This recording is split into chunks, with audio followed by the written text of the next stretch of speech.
हमारे साथ मंजीत भी हमारे सहयोगी जुड़े हुए हैं। मंजीत, क्या अपडेट है आपके पास? क्योंकि रक्षा मंत्री को भी ब्रीफ किया आर्मी चीफ ने, लेकिन अब एक और जुड़ी खबर आ रही है, पहले वो अपने दर्शकों को बता दें। पीएएफएफ ने पुंछ आतंकी हमले की जिम्मेदारी ली है। पुंछ आतंकी हमले में लश्कर का भी कनेक्शन के हवाले से जो जानकारी आ रही है और पीएएफएफ ने इसकी जिम्मेदारी ली है। मंजीत, आपके पास क्या अपडेट है? अंजना, क्योंकि इस वक्त दिल्ली में साल की पहली कमांडर कॉन्फ्रेंस चल रही है जिसमें सारे आर्मी कमांडर और सेना प्रमुख आज मौजूद थे, उस दौरान ये घटना हुई है। और ये काफी लंबे अंतराल के बाद हम देखें जम्मू कश्मीर में एक बड़ी आतंकी घटना है जिसमें सीधे आतंकियों ने सेना को चुनौती दी है।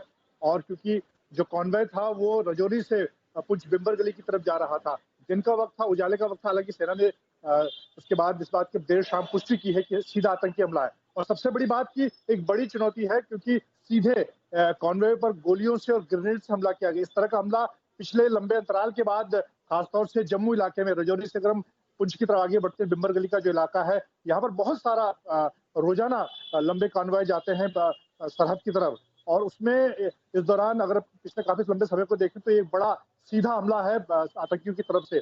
और उसकी पुष्टि भी हो गई क्योंकि ग्रेनेड से सीधे जवानों पर, कॉन्वॉय के अंदर एक ट्रक के अंदर जिसमें जवान बैठे थे उस पर ग्रेनेड फेंका गया, गोलाबारी की गई और जिसमें हमारे 5 जवान शहीद हुए। रक्षा मंत्री को जानकारी दी गई है क्योंकि नॉर्दर्न आर्मी कमांडर इस वक्त दिल्ली में है। आर्मी की पहली साल की कमांडर कॉन्फ्रेंस चल रही है जिसमें इस तरह की सरहद की जो चुनौतियां उस पर चर्चा होती है, लेकिन बड़ा आतंकी हमला इसको कहा जाएगा।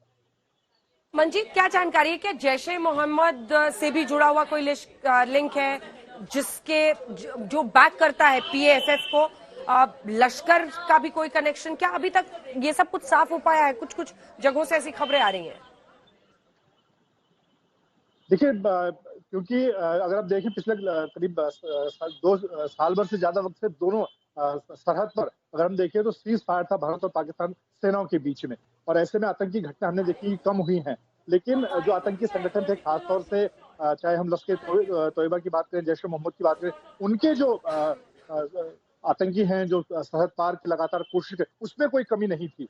हालांकि पाकिस्तान की तरफ से फायरिंग नहीं हो रही थी, लेकिन वो लगातार किसी बड़ी आतंकी घटना को अंजाम देने की कोशिश फिराक में थे। और इस वक्त जबकि श्रीनगर में G20 का सम्मेलन होना है, कार्यक्रम होने हैं, उसको लेकर भी लगातार इस तरह के इनपुट थे कि आतंकी किसी बड़ी घटना को अंजाम देना चाहते थे। हालांकि पाकिस्तानी सेना का इतना इस वक्त उन्हें सहयोग नहीं मिल रहा, लेकिन इस तरह की बड़ी घटना को वो लगातार कोशिश कर रहे थे। सेना प्रमुख ने इस बात को उस समय पहले कहा था कि आतंकी लगातार कोशिश कर रहे हैं। और आज एक तरह से उन्हें एक कामयाबी उसमें मिली है जब सीधे सेना के एक काफिले को, एक कॉन्वॉय को निशाना बनाया गया और 5 जवान हमारे शहीद हुए हैं। श्वेता, ये एक सेटबैक तो है ही, G20 का कार्यक्रम वहां पर आयोजित करने की तैयारी, और ओवरऑल भी हम पूरा सिनेरियो अगर देखें तो विपक्ष जिस तरह से हमलावर है लगातार, उन सब के बीच ये घटना एक सेटबैक। अजनब, पीपल्स एंटी फासिस्ट फ्रंट है ये पीएएफएफ।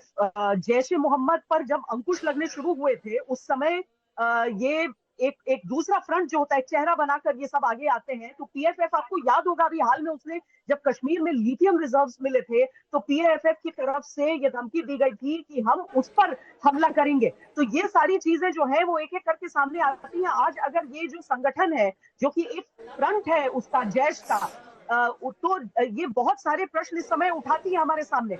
मैं एक और चीज आपको बताना चाहूंगी कि हाल ही में एक इनपुट दिया गया था वहां से जम्मू कश्मीर।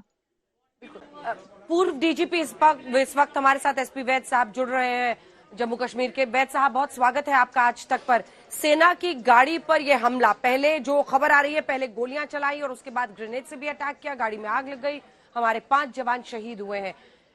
शुरुआती क्या जानकारी आपके पास है और आपका पहला रिएक्शन क्या होगा इस पर?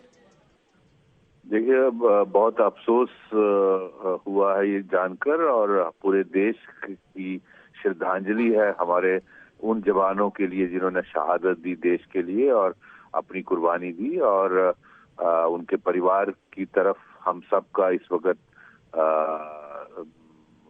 हमारे ध्यान उनकी तरफ जाता है।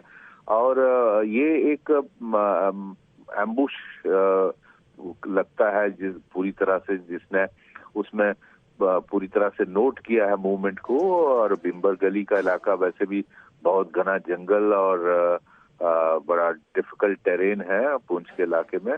और आप जानती हैं कि अभी वो ग्रुप जिसने रजौरी में विलेज डिफेंस कमेटी के लोगों को मारा था, सिविलियंस कैजुअल्टी 6-7 लोगों की थी, वो ग्रुप अभी भी बाहर है, पकड़ा नहीं गया और न्यूट्रलाइज नहीं हुआ। ऊपर से आज वेदर बहुत खराब है।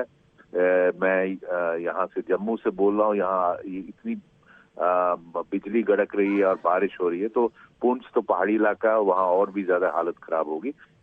तो उसका एडवांटेज लेके और डेफिनेटली इस पे रैकी किया होगा कि मूवमेंट है और इस पर पूरी तरह एम्बुश किया। आग जो लगी है वो ग्रेनेड जब टैंकर फ्यूल टैंक को हिट करता है और स्प्लिंटर जब उसको लगता है, फ्यूल निकलने के बाद उसमें आग पकड़ना लाजमी है। वो इसीलिए ये पहले लगा कि आग की घटना हुई है, लेकिन गोलियों के निशान और ये सब कुछ तो दिखाता है। इसका मतलब है ये प्रोफेशनल एम्बुश लगाया गया था इन टेररिस्टों के। तो कोई ग्रुप या तो अंदर आया या वही रजौरी वाला ग्रुप है। वैसे भी अगर आप याद करें 90s और लेट 90s और अर्ली 2000 में जब उस इलाके में ये पूरा इलाका टेररिज्म से पूरी तरह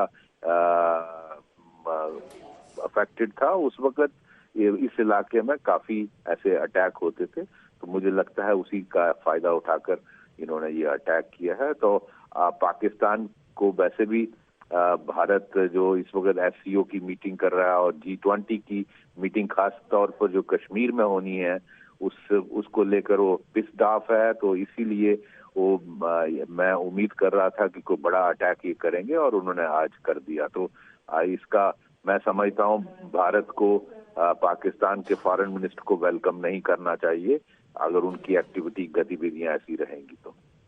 बहुत धन्यवाद आपका हमारे साथ जुड़ने के लिए। बड़ी बातें आपने जानकारी भी दी और इसी के साथ ये एक सख्त तरीके से आपने कहा है कि पाकिस्तान के विदेश मंत्री का हमें स्वागत नहीं करना चाहिए अगर वो ऐसी ही गतिविधियों को बढ़ावा देते हैं।